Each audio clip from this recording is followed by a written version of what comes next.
बंधुओं माताओं, ये जो नारद मोह का प्रसंग है आपने बहुत बार सुना होगा।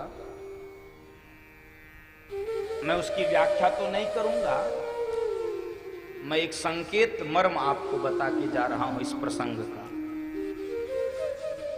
मानस में दो प्रसंग एक जैसे हैं, एक नारद मोह का प्रसंग और दूसरा सूर्पनखा का प्रसंग।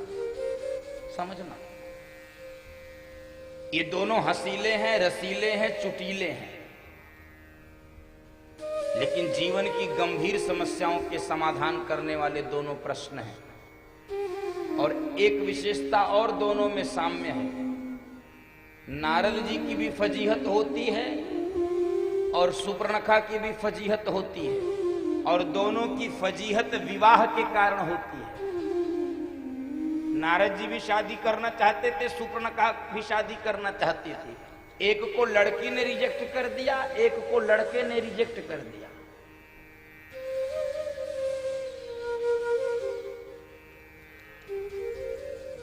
इस प्रसंग का संकेत क्या है बंधुओं माताओं? देखो,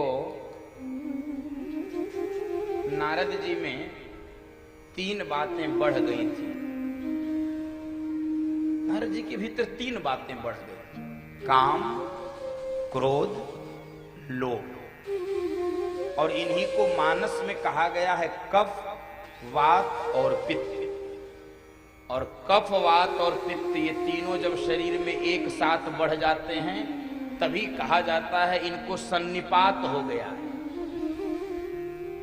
इनकी औषधि फिर विधाता के पास भी शायद ही मिल पाए। ये काम, क्रोध, लोभ शरीर में जब एक साथ बढ़ जाते हैं, नारद जी में तीनों एक साथ बढ़ गए, लेकिन फिर भी नारद जी की रक्षा हो गई। नारद जी की रक्षा हो गई। जानते हो क्यों? क्योंकि नारद जी के अंदर जब काम बढ़ा तो काम को पूरा करने के लिए संसार की ओर नहीं भागे हैं, भगवान की ओर भागे हैं। हरिसन मांगो सुंदरताई, हमको अपनी सुंदरता दीजिए, हमको शादी करनी है। और हम लोग काम को पूरा करने के लिए संसार की ओर भागते हैं। नारद जी में लोभ बढ़ा तो लोभ को पूरा करने के लिए संसार की ओर नहीं, भगवान की ओर भागे हैं। ए प्रभु, आपन रूप देहु प्रभु मोहि, हमको अपना रूप दीजिए, हमको शादी करनी है। और हम अपने लोभ को पूरा करने के लिए संसार की ओर भागते हैं। और सुनो, नारद जी के अंदर क्रोध भी बढ़ा तो क्रोध को भी पूरा करने के लिए वो भगवान की ओर भागे हैं। ए विष्णु के बच्चे, तुझे देख लूंगा, देहौ श्राप की मरियौ जाएगा।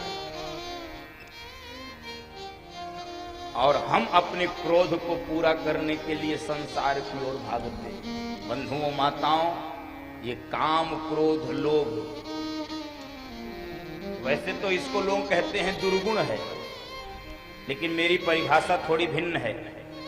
ये काम, क्रोध, लोभ को दुर्गुण हम लोग बना लेते हैं, ये हैं तो सद्गुण। ये तीनों सद्गुण हैं। मेरी परिभाषा थोड़ी अटपटी है, ध्यान से सुनना। कुछ लोग आपको ये कहते हुए मिल जाएंगे कि मेरे अंदर काम नहीं है, क्रोध नहीं है, लोभ नहीं है, ये हो ही नहीं सकता। किसी के भीतर काम, क्रोध और लोभ न हो। बंधुओं माताओं, जो यदि ये कहे कि मेरे अंदर काम, क्रोध, लोभ नहीं है, समझ लो संसार का सबसे झूठा आदमी है। ये हो ही नहीं सकता। सबके भीतर रहता है, रहना भी चाहिए। काम नहीं होगा तो संतानोत्पत्ति कैसे होगी? लोभ नहीं होगा, जीवन में विकास कैसे होगा? क्रोध नहीं होगा, जीवन में तेजस्विता कैसे होगी? तीनों चाहिए, लेकिन गलती क्या होती है? होना ये चाहिए तीनों की मात्रा संयमित रहे, संतुलित रहे, नियंत्रित रहे, व्यवस्थित रहे। ये तीनों हमारे वश में रहने चाहिए। और दुर्भाग्य से हम इन तीनों के वश में हो जाते हैं। इसका रिमोट कंट्रोल अपने हाथ में होना चाहिए। जितनी काम की आवश्यकता हो उतना काम का उपयोग, जितनी क्रोध की उतना क्रोध, जितना लोभ उतना ही लोभ चाहिए। मात्रा संयमित, संतुलित, व्यवस्थित चाहिए बंधुओं माता। और बताऊं कि काम, क्रोध, लोभ, इनकी दिशा को यदि मोड़ दिया जाए, संसार की ओर जाओगे तो गिर जाओगे, परमात्मा की ओर जाओगे तो बच जाओगे। केवल दिशा बदलने की आवश्यकता है, एकदम बेड़ा पार हो जाएगा। नारद जी ने केवल दिशा बदली है, नारद जी ने दिशा बदली।